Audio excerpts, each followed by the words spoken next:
लखनऊ से अब खबर, जहां प्राग नारायण रोड स्थित यजदान बिल्डर की बिल्डिंग पर फोर्स पहुंची है, जहां महिला पुलिस के साथ बड़ी संख्या में फोर्स है, जहां बिल्डिंग पर मौजूद प्राग नारायण रोड स्थित बिल्डिंग में रह रहे लोगों को निकाला जा रहा है। बिल्डिंग में रह रही महिलाओं को महिला पुलिस बाहर कर रही है।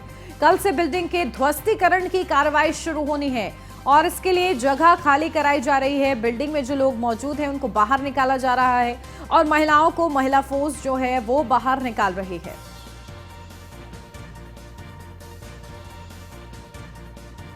अपडेट देते हैं, हमारे संवाददाता अश्विनी द्विवेदी हमारे साथ जुड़ गए हैं। अश्विनी, क्या जानकारी मिल रही है? देखिए, बिल्डिंग को कल खाली करना है, लेकिन उससे पहले लगातार लोगों को बाहर निकाला जा रहा है। पहले से नोटिस दिया गया होगा, तो क्या लोगों ने उसको खाली नहीं किया है? बिल्कुल, आपको बता दें, पूरा मामला ये है कि याजदान बिल्डर्स है जिसने नजूल की ज़मीन पे, यानी कि सरकारी ज़मीन पर अवैध रूप से बिल्डिंग तैयार की थी। निश्चित तौर पर उसके बाद उसने कई लोगों को बिल्डिंग बेच भी दी, जिसके बाद मामले का खुलासा होता है और कार्रवाइयों का दौर शुरू होता है। जो एलडीए विभाग होता है बिल्डिंग को सीज करता है और उसके बाद नोटिस दिया जाता है कि जल्द से जल्द इस बिल्डिंग को गिरा दिया जाएगा। लमसम 5 से 6 माले की बिल्डिंग है जिसमें तमाम लोगों ने पहले खरीद लिया, इसमें फ्लैट्स खरीदे हैं। लेकिन सबसे बड़ा सवाल यह है कि जिन्होंने फ्लैट खरीदे उनकी गलती क्या थी।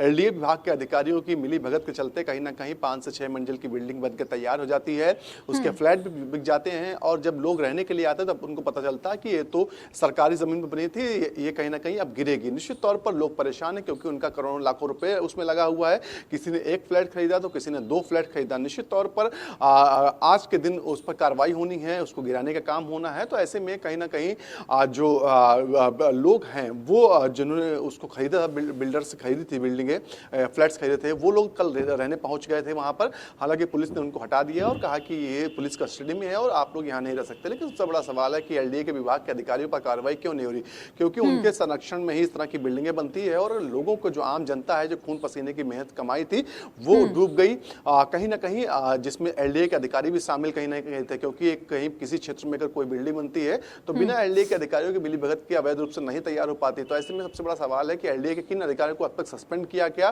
किन अधिकारियों पर कार्रवाई की गई, दूसरी ओर उस बिल्डर पर क्या कार्रवाई की गई। निश्चित तौर पर सबसे ज्यादा नुकसान जो हो रहा है, जो आम लोग, जिन्होंने, जो खरीदार थे, उनका हुआ है। हालांकि वो लगातार गुहार लगा रहे हैं कि उनको जो रहने का आश्रय मिल जाए, उनका जो पैसा है वो बच जाए, लेकिन कोई सुनने वाला नहीं है। सिर्फ मनमानी अपनी चल रही है और कहीं ना कहीं इससे लोग परेशान हैं। जी बिल्कुल अश्विनी, देखिए, अब किस तरीके से लोगों को राहत पहुंचाई जाएगी? क्या उनको घर कहीं और दिया जाएगा या फिर जो उनका पैसा है वो उनको लौटाया जाएगा? इसकी कोई प्रशासन की तरफ से मदद मिल पाई है लोगों को अभी तक कि नहीं? बिल्कुल, इस पर कोई बात करने को तैयार नहीं, ना जिला प्रशासन बात करने को तैयार, ना जिम्मेदार अधिकारी बात करने को तैयार है, ना बिल्डर मिलने को तैयार है। तो सबसे ज्यादा परेशानी तो उन लोगों को हो रही है कि उनका पैसा डूब रहा है। तो कोई बताए तो कि पैसा उनका मिलेगा कि नहीं मिलेगा। निश्चित तौर पर इसको लेकर के लोग चिंतित हैं जिन्होंने वहाँ फ्लैट खरीदे थे और इन्हीं चिंता के चलते कल वो वहाँ रहने के लिए पहुंचे थे कि शायद वो जब मौजूद रहेंगे तो बिल्डिंग ना गिराई जाए। लेकिन कहीं ना कहीं जो एलडीए विभाग है उसकी क्रूरता का शिकार ये लोग हो गए हैं, कहीं ना कहीं उनके भ्रष्टाचार का शिकार हो गए, क्योंकि भ्रष्टाचार एलडीए विभाग के अधिकारियों ने किया और उसका नुकसान आम लोगों को हो रहा है। जी बिल्कुल, चलिए, बहुत शुक्रिया अश्विनी, आप नजर बना के रखिएगा। आपका